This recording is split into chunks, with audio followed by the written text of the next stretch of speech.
Happy Friday! Y'all, it is May. I can't believe it. We are at the speeding light of Maycember. Many of you know what that is. Parents, you feel it, but as educator parents, you really feel it. It's a different feeling. So when people are like, how are you doing? And I'm like, it's May. I'm keeping a smile on my face. I'm going to the awards and celebrations. I need to support those that I work with and the schools that I support and my own children. So yeah, I'm holding on. But I wanted to talk to you a little bit about what happens when the people you work with and the people you need to work with, you create and have developed, and things have happened along the way, and mistrust has occurred. I recently dealt with this, and it was a hard feeling to sit in. As a leader, I pride myself in being a trustworthy, honorable, loyal, and communicative person. And sometimes I miss the mark and I make mistakes. And I think as I'm looking back on the steps that I needed to take and that I am still taking to establish the trust to work in the relationship is the biggest key, the F word, forgiveness. I need to forgive myself and I need to forgive the other people and see them as people. I sat in the moment of anger, rightfully so. And I allowed myself to feel that anger. I allowed myself to get quiet and observe and be distrustful of everyone around me, right? But I didn't let myself sit there. I started to observe and to open myself up and to gain advice and to ask questions and to ask myself, where did I go wrong and what could I do differently? And what am I going to learn from this experience as a leader? And one thing that was very helpful was a series of Power Talk series that I'm starting to take through a workshop series with Sarah No Wilson. It's been helpful so that I can recalibrate my communication and how I lead in the office. And what about the person that I don't trust? What about the people that I don't trust?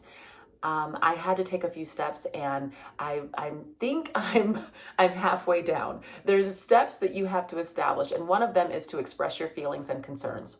Number 2 is to take small steps to rebuild trust. 3, prioritize trust in your relationships and model trustworthiness. See how it always comes back to you. And 4, give people a chance to change.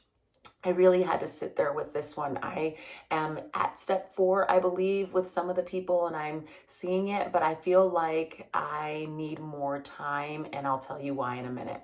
Finally, the last 3 steps is seek to understand before being understood. We practice those habits, those 7 habits of highly effective people all the time, and we have our students practice those. So I was like, I need to step back and seek first to understand. Number 6, practice forgiveness.